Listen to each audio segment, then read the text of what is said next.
হাদিসে একটি বাক্য আছে, তুমি যদি কাউকে ভালোবাসো তাকে জানিয়ে দাও। স্পিকার, এই সংসদ সদস্যদের সামনে আমি আপনাকে অনেক ভালোবাসি, এটি জানিয়ে দিলাম। বাংলাদেশ খেলাফত মজলিস এর আমির আল্লামা মামুনুল হক সাহেব জোর করে আমাকে ইলেকশনে নামিয়েছিলেন, যে কারণে জনগণ আমাকে ভোট দিয়ে সংসদে পাঠিয়েছেন। আল্লামা মামুনুল হক সাহেবকে আমি ধন্যবাদ জানাই ফুলপুর তারাকান্দার মানুষগুলোকে, যারা তাদের দুঃখ কষ্ট এবং মনের কথাগুলো সংসদে বলার জন্য আমাকে সংসদে পাঠিয়েছেন, তাদেরকে ধন্যবাদ করি। বাজেটটা সর্বদিক থেকে ভালো না হলেও মোটামুটি তুলনামূলক ভালো। যে অর্থনীতির উপর আমাদের এই দেশ দাঁড়িয়ে আছে, সেই অর্থনীতির উপরে সবচেয়ে বেশি লুটপাট হয়। সেই অর্থনীতি লুটপাট যদি না হতো, এই দেশ উন্নয়নের জন্য 54 বছর অপেক্ষা করা লাগবে। যারা আছেন এই বছরে 350 এমপি মন্ত্রীদের কাছে অনুরোধ করব, 5টা বছর জনগণের জন্য আপনারা মেহনত করেন। 5টা বছরের এই অর্থ বরাদ্দ জনগণের পিছনে ব্যয় করেন। এখানে যদি আপনারা খেয়ানত না করেন, এই 1 বছরের অর্থ বাজেটে আমাদের গ্রামের উন্নয়ন হবে। যখন থেকে প্রতিষ্ঠিত হয়েছে, বাংলাদেশের কওমি গণনার প্রতিটি মানুষ বিএনপির সাথে ছিল, এখনো আছে। কিন্তু বিগত সময়ে কওমি গণনার কোনো মানুষদের নিয়ে কোনো বরাদ্দের কথা কখনো আসে নাই। এই বছর আমরা ভেবেছিলাম যে এই বছর যেহেতু বিএনপি ইসলামপন্থী দল, ইসলামে মূল্যবোধে বিশ্বাসী, তারা যেমন নৃগোষ্ঠীকে তারা অর্থনীতির বরাদ্দের মধ্যে এনেছে, কওমি অঙ্গনকেও তার বরাদ্দের মধ্যে আনবে। কিন্তু অত্যন্ত দুঃখের বিষয়, কওমি গণনার আলেম উলামা এবং সেই সমাজের মানুষগুলোকে তারা কোন গ্রহের মানুষ মনে করে, এটা আমার বুঝে আসে না। আমার এলাকায় যত সমস্যা, সেই সমস্যা আমার এলাকাও।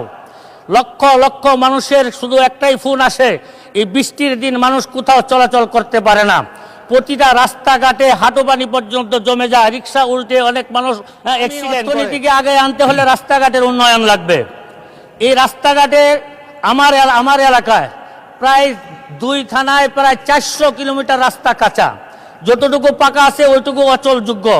আমি মাননীয় সড়ক যোগাযোগ মন্ত্রীর কাছে অনুরোধ করব যে আমার দিকে একটু নজর দিবেন এবং আমার এলাকার মানুষের চলাচলে একটা সুব্যবস্থা করে দিবেন। আমাদের এলাকার যতগুলো স্কুল আছে, স্কুলের কোনো ভবন নাই, এখানে শিক্ষক নাই, তাদের ভালো ফ্যানের ব্যবস্থা নাই, কারেন্টের ব্যবস্থা নাই, বাচ্চারা লেখাপড়া করে অনেক কষ্টে।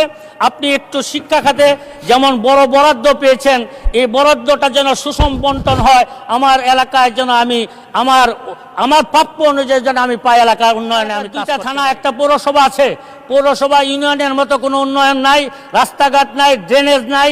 ফুলপুর থানার উপজেলার মানুষ এবং পৌরসভার মানুষগুলো বৃষ্টি আসলে তারা চলাচল করতে পারে না। আমি বলবো প্রত্যেকটা পৌরসভাকে যেন উন্নত করা হয়, সি গ্রেড থেকে এ গ্রেডে। বিশাল একটা বাজার এবং বিশাল জনগোষ্ঠী এখানে বসবাস করে। এটা পৌরসভা না থাকার কারণে গ্রামের এলাকার মতো, ইউনিয়ন পরিষদের মতো রাস্তাঘাট নাই, ড্রেনেজ নাই, জলবদ্ধতার কারণে মানুষ চলাচল করতে পারে না। মাননীয় স্পিকার, আপনার মাধ্যমে তারাকান্দা যেমন উন্নয়ন চাই, ঠিক তেমনিভাবে তারাকান্দাকে পৌরসভা ঘোষণা করা হোক, এই আবেদন আমি আপনার মাননীয় স্পিকার। আমরা বৃহত্তর ময়মনসিংহ সবসময় উন্নয়ন থেকে বঞ্চিত, যেমন আপনি জানেন, আমরাও জানি, সামনে যারা আছেন তারাও জানেন। আজকে প্রধানমন্ত্রী বেগম খালেদা জিয়া বেঁচে থাকলে হয়তো আমি এই বেঞ্চে না থেকে ওই বেঞ্চে থাকতাম। আমি আপনাকে আমাদের অভিভাবক মনে করি। আপনি অভিভাবক হয়ে আমাদের বৃহত্তর ময়মনসিংহ উন্নয়নে আমাদেরকে অবদান রাখার সুযোগ দেবেন। থেকে শেরপুরের রেল লাইনের একটা অনুমোদন পাস হয়েছে।